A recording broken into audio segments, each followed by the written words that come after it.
Rich, tough afternoon at the office. What do you make of that result? Oh, it was never about the result. However, we needed to put a performance in that we would be proud about and we could build on. I'm not sure we did that. We have got a young team at the moment, and they've got to take some harsh lessons out of that performance and improve. And hopefully that's what we'll be doing, and we'll be improving. They had a strong team at Wakefield, and we had to combat that, and we didn't do that in certain areas. I was pleased with our discipline. I thought that was a lot better than last week, but our execution was woeful. Our completion rates were well down on previous seasons and previous games. Is that something you're going to have to look at in training going forward, or is that just something that's down to Wakefield putting us under pressure on the day? Well, yeah, they're a bit quicker and they're a bit more fitness and more physical than ourselves, but there's no excuse for dropping the balls and the wrong pass selection, and we did that. We worked quite a lot on our attacking shape, but obviously that didn't bear fruition today when we didn't score any points. So I'm disappointed for that. And defensively, we usually have a far stronger outfit than that in and around the middle. There were some scores out wide, but there was just too many scores, and I'm disappointed going away from Wakefield, and we probably need to work a lot harder in pre-season than what we've been doing. Tom Johnston returned from injury, got a hat-trick down that left edge. His speed caused our lads some problems this afternoon, would you agree? They're a strong team. They've got a very good team. They did really well last year. I think they'll improve again this year. But this is about Halifax, and that is an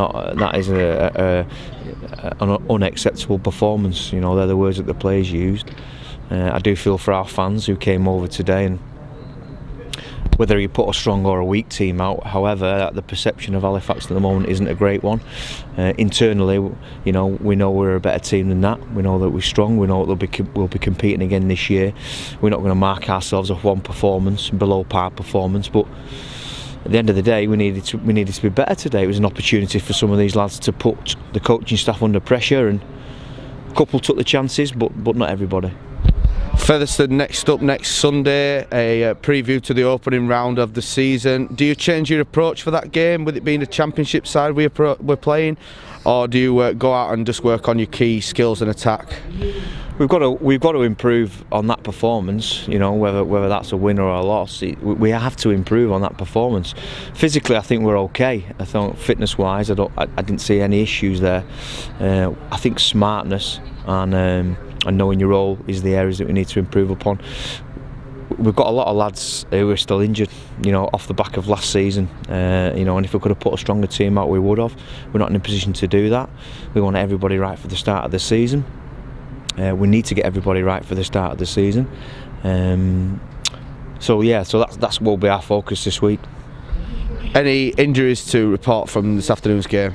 Yeah, unfortunately, Zach Dewhurst may have dislocated his thumb. Ben Eaton went off with a head knock. We've got a couple of knocks there. I think everybody else is okay, but as I said to you, there's still a fallout from making that middle eight competition last year. In terms of we can't put our strongest team out just quite yet. So it's another opportunity for some of the young players to play again next week. Then so be it, but they need to take it. They need to be better, and they need to learn, and quick.